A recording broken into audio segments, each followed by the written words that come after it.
So not only dumb and totally ignorant of everything, but utterly self-assured.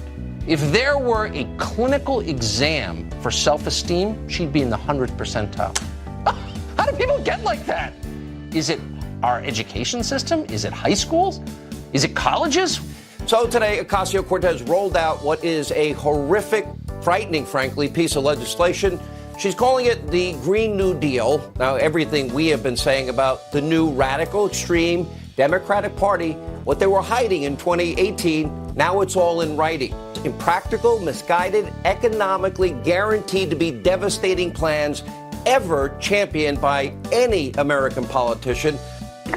And I think that all great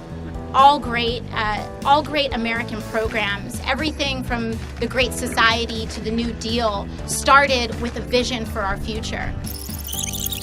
Reparations are for the damage done by the New Deal and redlining.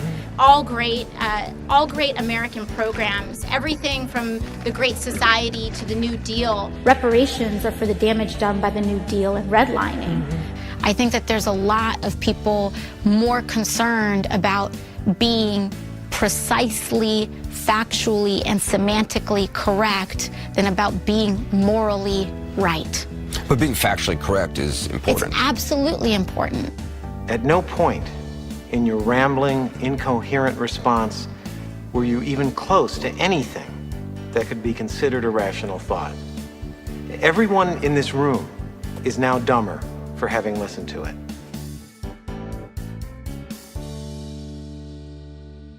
In her brief time in the political limelight, Congresswoman Alexandria Ocasio-Cortez has said a lot of interesting stuff. I think that there's a lot of people more concerned about being precisely, factually, and semantically correct than about being morally right. But being factually correct is important. It's absolutely important. The world is going to end in 12 years if we don't address climate change. And your biggest issue is your biggest issue is how are we going to pay for it? This is our World War II. What this requires is massive government intervention. It does. Yeah, I have no problem saying that. The right does try to mischaracterize what we're doing as though it's like some kind of massive government takeover. Obviously, what we're trying to do is, well, obviously it's not that. You're talking about zero carbon emissions, no use of fossil fuels within 12 years? That is the goal. It's ambitious. And how is that possible? Are you talking about everybody having to drive an electric car? It's going to require a lot of rapid change that we don't even conceive as possible right now. Running for Congress was never in the plan. It was never in the cards. It was never something that I thought I'd be able to do. And if we work our butts off to make sure that we take back all three chambers of Congress, all three chambers of government, the presidency, the Senate, and the House in 2020, we can't start working in 2020. I can't let you go! Inaugurated January 3rd, January 4th, we're signing healthcare, we're signing this. But they don't actually inaugurate Congress people, they swear them in. And then she went on to say that she was going to get inaugurated on the 3rd and then start signing bills on the 4th. You don't get inaugurated and you don't sign bills. Only the president will sign the bills that you present to him. But she appears to have her political colors mixed up.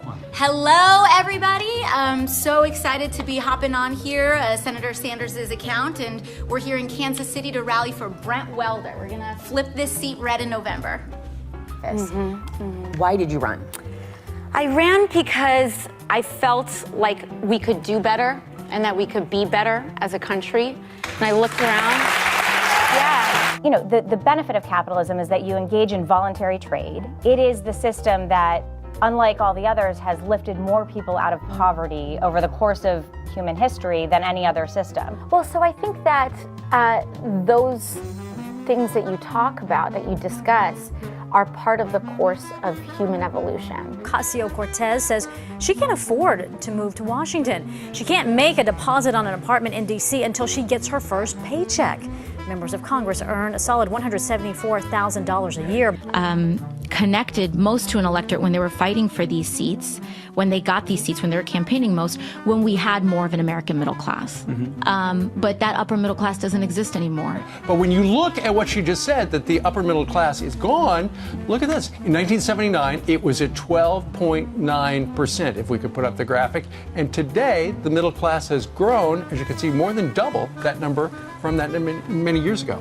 Yes, but I also think that what people are starting to see, at least in the occupation of Palestine, I think what I meant is like the settlements that are increasing in some of these areas and places where Palestinians are experiencing difficulty in access to their housing and homes.